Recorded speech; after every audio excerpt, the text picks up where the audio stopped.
She was thrown from her own balcony, but that was never the killer's original plan. A desperate scream shattered the silence of the night, followed by a frantic race against time. Moments later, police arrived at a horrifying scene. Amy Harwick, a brilliant Hollywood therapist, lying battered and motionless beneath her third-floor home. But this wasn't just a fall. A shattered rosary, a mysterious syringe, and a chilling history of obsession unraveled a terrifying truth. Someone had been waiting, watching, planning. What really happened in those final fateful minutes? And when the truth finally emerged, it was more disturbing than anyone could have imagined. This is the tragic and twisted story of Amy Harwick. Amy was so many things: an entertainer, a dancer, a photographer, a beautiful model, and perhaps most of all, a therapist. She just had this profound love for assisting people, particularly as a licensed marriage and family therapist. One of the individuals whom she assisted, a woman caught up in a violent, jealous relationship, had been stalked and abused, and Amy was there for her. But nobody would have known that Amy herself would die in such a brutal way. On the 15th of February 2020, Amy was attacked mercilessly outside her residence in Hollywood Hills. Michael Herman, who lived with Amy, had heard screams and struggled, and quickly understood that something was awfully wrong. He panicked and dialed 911, and Michael was deeply shaken up when the paramedics arrived, but he gave them all they needed. He took them to the rear of the house, and there they discovered Amy lying there, seriously wounded. He also had an idea of who would have done it, since Amy was afraid of a specific individual. Things were full of chaos, and the entire scene was brimming with questions. Amy was taken into the hospital in a serious condition, and EMTs tried to save her. The police were trying to piece things together while they were at it. The only witness was Michael, and he informed them that he'd heard the struggle. But surprisingly, there was no sign of an intruder. Detectives who was working the case indicated they were going on very little information, and they weren't eliminating anything, even the fact that it might not be a crime at all. During their search of the home, police discovered Amy's purse, jacket, and a shattered necklace, but nothing that directly implicated a crime. But they did discover something unusual on Amy's balcony: a syringe containing a yellow-brown liquid. Undoubtedly, it was heroin. They wondered if perhaps Amy had been in a botched drug deal or if she had slipped because she was using drugs. But Michael said that Amy had been clean and didn't have a drug problem. Michael had blood on his shirt, but he did not have keys to the house, though he was supposed to be her roommate. That put everyone in doubt. Michael later clarified that when Amy returned home that evening, he heard a big scream, and then noises that made it evident she was being assaulted. He knew someone else was definitely with her.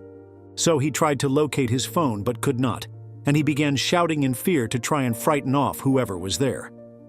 Finding that he was unable to remain and assist her, he ran to exit, but the gate was shut, so he climbed over a fence and injured himself. He ran to another neighbor's residence, but no one would answer the door. So he begged a passerby to call 911. Finally, when the officers came, they still didn't know what part Michael had to do with all of this. Everything was complicated, and the truth was elusive. So after digging around for hours, they discovered a big clue: a broken French door window on the ground floor, with blood surrounding it. It was apparent that there had been a break-in at the house, and suddenly, Michael Herman's tale was beginning to fit together. Michael spoke with Detective Masterson at the Hollywood police station and explained that he believed Amy's ex could be behind it. He did not know the name of the guy, but he identified Robert Koshland, Amy's close friend, as the individual who might provide some answers. Fast forward to 2020, and the police had already spoken with Robert. He attested that Amy's ex-boyfriend, Gareth Pursehouse, was a prime suspect. Robert spoke freely about their abusive history, encouraging the police to investigate him. But after that, suddenly, Detective Masterson burst a bombshell on both Michael and Robert. Amy had died at the hospital. She was just 38, and it fell on everyone like a ton of bricks. Also, for the police, this made the case a lot more serious. As the search for Gareth Pursehouse was going on, the police were also searching for Amy's parents, Penny and Tom Harwick, who lived in Pennsylvania. When they heard the news, the Harwicks were completely devastated. They could barely believe it. Penny and Tom had brought Amy home when she was a baby, and they could still recall that wonderful first glimpse they had of her, honey-colored curls and all. Amy had been the daughter they always wanted, and although she felt a bit of tension at first when they brought home her brother Chris, she came to love him as one of the family. Amy was no ordinary woman. She was passionate, particularly about heavy metal and rock music. She was so crazy about the stuff that she got her mom Penny addicted as well. Amy had a special talent for getting behind the scenes at concerts, meeting famous rock stars, and living life without caring about the rules. She met a drummer, Tommy Decker, after high school at a gig, and they got along, so she moved to LA in 2001 at the age of 20. They were married, but unfortunately the marriage did not work out after 3 years. And then she met Gareth Pursehouse, and it was 2009, and things were fine at first, but tragedy struck 11 years later, when Amy was finally dead in her Hollywood Hills residence in 2020. The police immediately focused on Gareth and arrested him within less than 13 hours of her death. He denied being involved, giving a vague explanation of where he'd been and trying to justify a suspicious black eye as something that happened while working on a home renovation. But the police weren't fooled, and they discovered that Pursehouse had a history of strange behavior, and when they investigated further into his relationship with Amy, they discovered more about their strange dynamic. On the surface, they were an unlikely couple. Amy was a metalhead, and Gareth was a computer enthusiast who did some comedy. But people who knew them indicated he was a charmer and oddball, and they were seemingly fine. That changed, however. So finally, on February 19, 2020, Pursehouse was charged and arrested with the murder of Amy. Amy Harwick's mother, Penny, previously revealed that her daughter had not disclosed much about her tumultuous relationship with Gareth Pursehouse, which perhaps indicated that Amy was already beginning to question who he actually was. Turns out, throughout their 2 years together, Amy experienced a lot of abuse, being choked, suffocated, and punched by Gareth. She even took pictures of the bruises and marks as evidence. She had to call the police a couple of times, and obviously, things had gotten quite serious. But even though she was experiencing all of this, Amy never did open up to her parents as to how bad it was. Her dad, Tom, always assumed that she probably didn't want to bother them. After breaking up with Gareth, Amy obtained a restraining order in 2012 to keep him at bay. But that did not prevent him from attempting to contact her. Her friend Rudy Torres remembered trying to talk some sense into Gareth, telling him to stay away from Amy. But when Rudy would not back off, Gareth simply shut him up. Amy was harassed again over the course of the next few years. There was even a home break-in where personal photographs were all that were taken, and her computer was wiped. Amy thought it was Gareth, but she could not prove it. The only good part was that despite experiencing so much trauma and fear, Amy still achieved a good career. She attended school, became a licensed marriage and family therapist, and taught on social media about things such as depression, anxiety, and self-help. But her past never left her alone. She lost a job counseling youth after some anonymous naked pictures of her made the rounds, and she suspected Gareth had something to do with it. But Amy wasn't going to let what happened in her past spoil what lay ahead. She went on to receive a PhD in human sexuality and became a leading expert in the field. She worked on assisting marginalized populations, sex workers, and vulnerable women. She even authored a book entitled The New Sex Bible for Women, and gained respect for her determination and courage. Individuals in the world of therapy, such as model Emily Sears, had positive things to say about her. In fact, Emily was pretty surprised to discover about Amy's history, as Amy never actually revealed much about it throughout their sessions. Amy's dating life picked up when Drew Carey, the Price is Right host and comedian, met Amy at a party.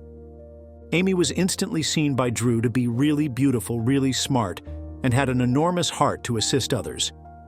Drew felt instant attraction towards Amy and stated he'd wed her if it continued well.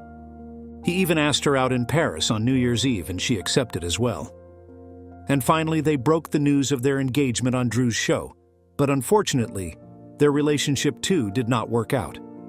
They broke up later that year, and Drew stated that Amy was devastated by the relationship. He thought it had a lot to do with the pressure of being in the spotlight. Amy had also said that everything in the public eye seemed threatening, as if strangers were watching her, and she didn't feel safe. After that, Amy hadn't talked to her ex-fiancé, Drew Carey, in a while. However, out of the blue, she texted him eventually on February 13th, saying she wanted to catch up. No drama, just friendship and forgiveness. Drew was over the moon to hear from her. He even replied saying, "I love you." Plus, they made plans to meet after Valentine's Day weekend. But little did they know that meeting would never happen.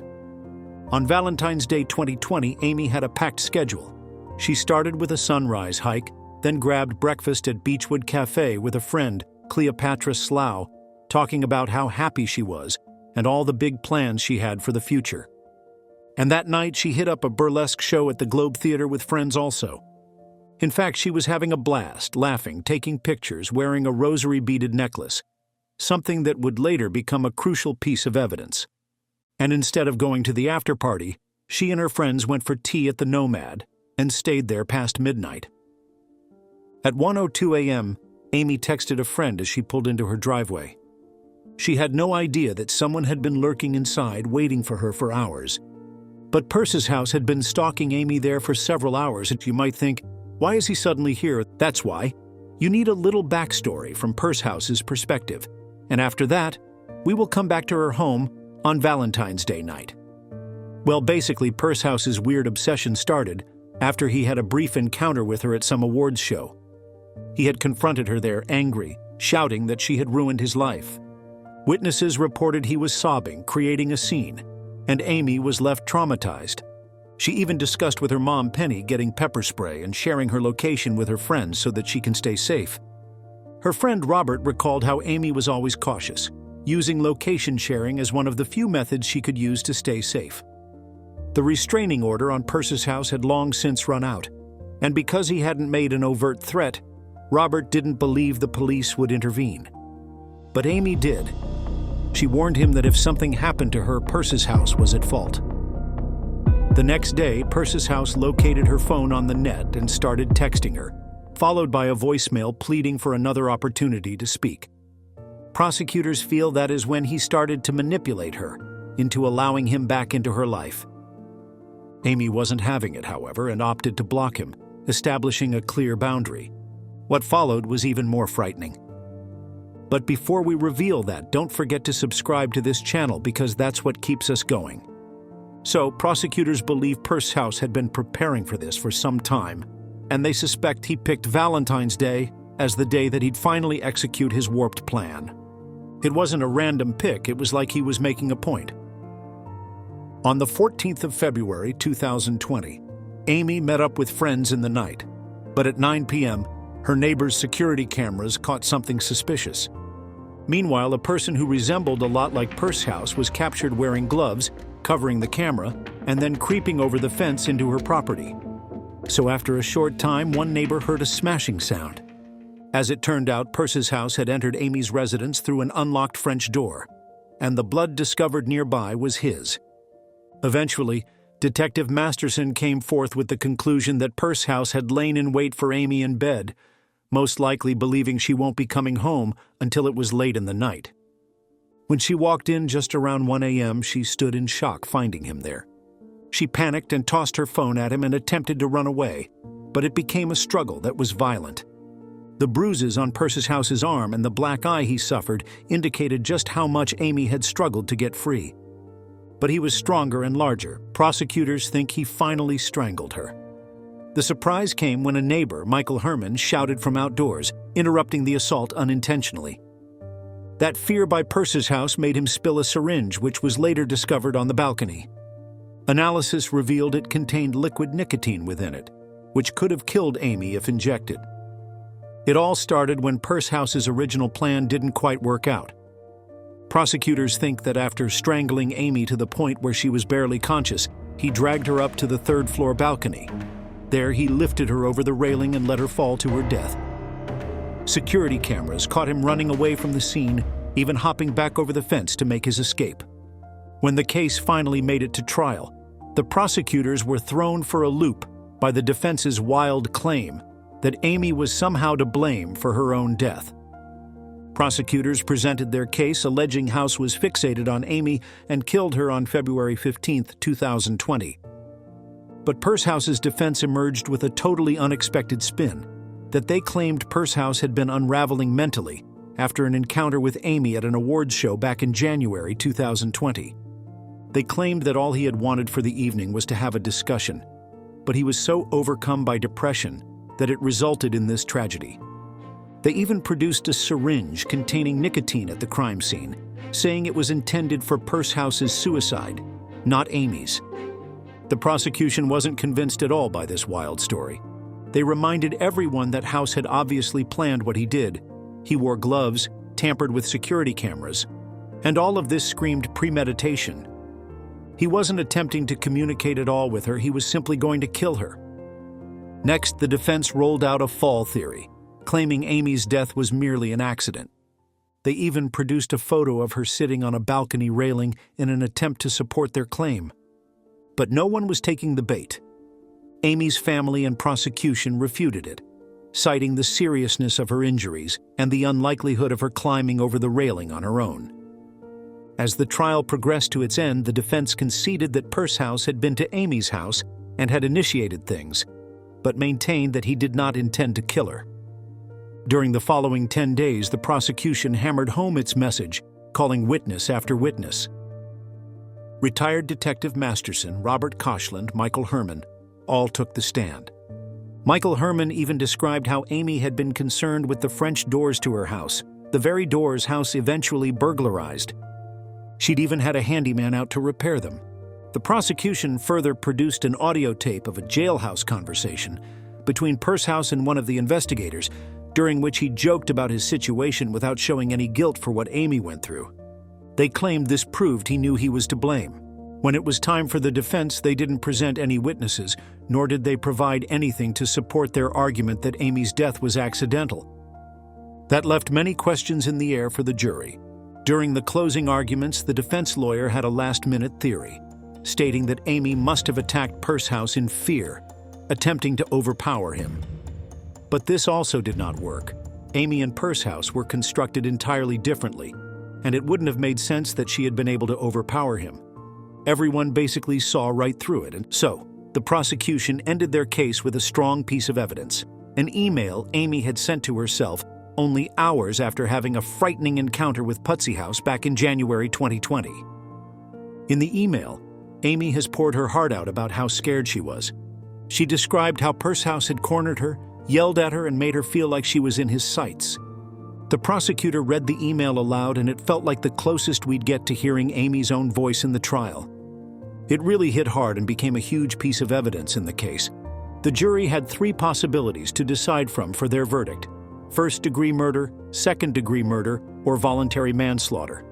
It was a huge relief for everyone, especially Amy's family, who felt that justice had finally been served. Nevertheless, Robert, who is a friend of Amy, stated that although the decision was significant, it did not alter the fact that this accident should never have occurred. Though the trial was over and the verdict in, what had occurred still affected Amy's family and friends. Amy's father, Tom Harwick, referred to the group of friends as a family, indicating just how much they had supported one another throughout everything. 2 months afterward, Gareth Pursehouse was sentenced to life in prison without parole, but he remained silent throughout the hearing. Amy's brother, Chris, couldn't help but wonder how much he missed his sister, who had always been so committed to assisting others. Michael Herman, another close friend of Amy, wrestled with survivor's guilt, replaying everything in his head, guilty that he was not able to save her. And Emily Sear, a close friend, remembered how difficult it was to stay without Amy's direction and guidance. But fears and questions still lingered. After Amy died, her friends and family members lobbied for California's domestic violence laws to change, specifically so that restraining orders do not expire. But before they could get moving, the COVID-19 pandemic struck, and their efforts were sidetracked. Prosecutor also addressed the limitations of the legal system, citing how it tends to be reactive and how society at large should always try to do better in terms of preventing such tragedies from occurring. Amy's parents returned to Pennsylvania, where they initially became a family with her after the trial. One striking part is, one of them even spoke about how difficult it was to locate the perfect orange color for her gravestone, considering how much Amy adored that particular color. The orange they located just didn't seem to match, though. It wasn't ideal, but it was the best they could manage. Although they knew she was already aware, they simply wished they could tell her out loud again. And what do you think about this case? Could you ever imagine that the lives of celebrities and stars are also not free from this kind of abuse and all? Drop your views in the comments, and the same goes for the modern influencers on Instagram or TikTok as well. You see, they are also kind of celebrity now. In fact, they get more followers than many Hollywood actors. They always show you a filmy lifestyle, picture-perfect home, and copybook relationships. But the reality is often something terrible. Don't just believe my words. Take this case for example. What you see would leave you totally speechless, and subscribe to the channel for more, and see you soon.